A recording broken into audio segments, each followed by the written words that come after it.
आदाब। तो फाइनली आज मैं आपके सामने इन्वायरमेंट वर्सेस इकोनॉमिक माइंडसेट का दूसरा पार्ट लेकर आया हूँ। जैसा कि पार्ट 1 में हमने बात रखी किस तरह से हमारा जो इकोनॉमिक माइंडसेट बना हुआ है ये हमारे डिफरेंट इंस्टीट्यूशन ऑफ सोसाइटी को मुतासिर कर रहा है, whether it can be social, it can be political, it can be economical, or it can be environmental. The same mindset is also reflected in our developmental projects because most projects are evaluated through CBA, cost benefit analysis, जहां पे सबसे पहली priority economic returns को दी जाती है कि हमें वहां से प्रॉफिट क्या मिलेगा, हमें वहां से मुनाफा क्या मिलेगा अगर यहां से हम कोई इन्वेस्टमेंट कर रहे हैं। While environmental sustainability, geographical realities are often pushed back to the ground और हम इस environment related जितने भी इश्यूज हैं उनको नजरअंदाज करते हैं जब भी हम सिर्फ फायदा ही वहां से देखेंगे। तो आगे बढ़ने से पहले यहाँ पे एक कंसेप्ट समझना बहुत जरूरी है, that is context.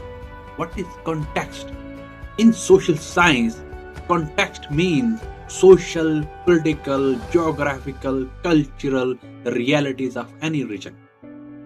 And it varies from place to place, region to region, country to country, and even continent to continent, maybe universe to universe. If we take the example of Jammu and Kashmir and Delhi, look at the context of Delhi and Jammu and Kashmir. हमारा political, हमारा social, cultural, language, geographic बहुत different है दिल्ली के साथ, वहाँ का climate, वहाँ का weather. Same in the case हर एक प्लेस का अपना कॉन्टेक्स्ट होता है। For example Beijing, New York, Melbourne, Mumbai, Cape Town, तो हर एक की रियलिटी बहुत डिफरेंट है।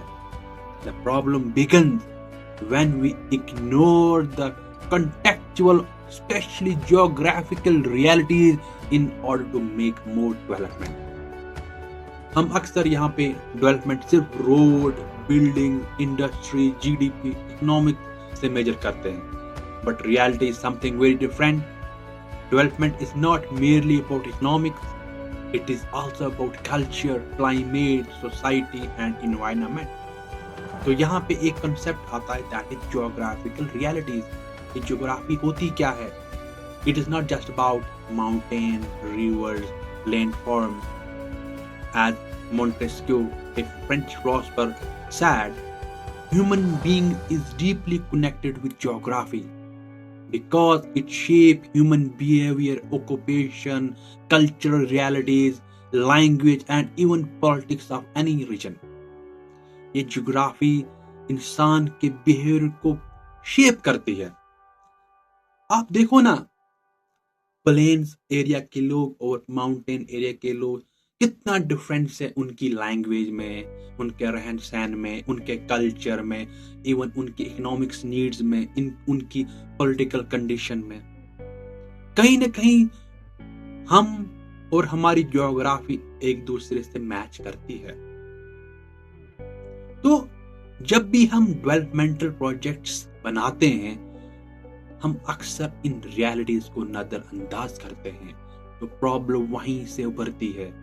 मैं आपके सामने 2 एग्जाम्पल देता हूँ। तो सबसे पहले मैं ये बात क्लियर करना चाहता हूँ, मेरा जो ये कंटेंट है वो किसी एक कौम के लिए नहीं, किसी एक मुल्क के लिए नहीं, किसी एक रीजन के लिए नहीं है, लेकिन मैं सबसे पहले एग्जाम्पल लोकल एग्जाम्पल से लेकर फिर मैं ग्लोबल एग्जाम्पल आपके सामने पेश करता हूँ। वहां पे पता चलेगा हमें कि ये ज्योग्राफिकल रियलिटी कितना इम्पैक्ट करती है इंसान की डेवलपमेंट में।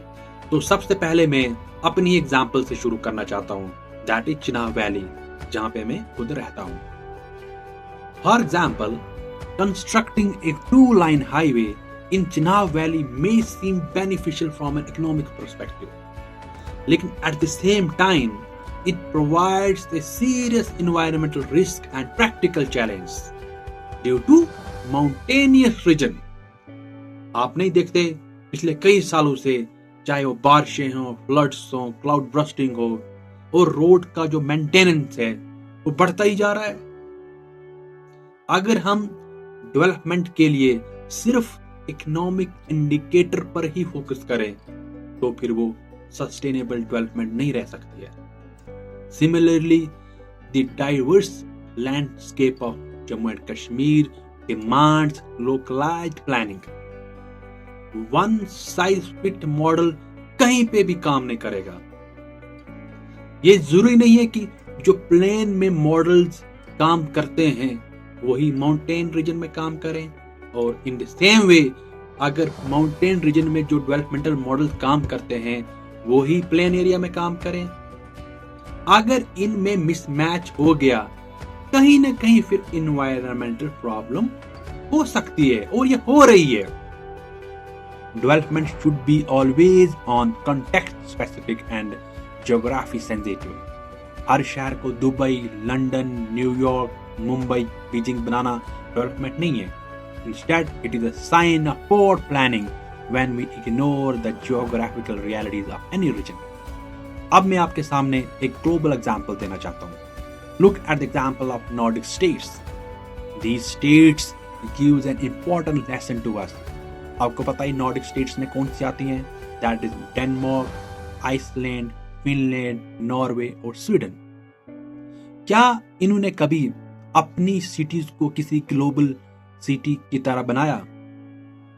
क्या उन्होंने कभी अपने शहरों को बीजिंग, दुबई, न्यूयॉर्क और वॉशिंगटन, लंदन जैसे शहरों से कंपेयर किया जहां पे आसमान को छूने वाली इमारतें हों?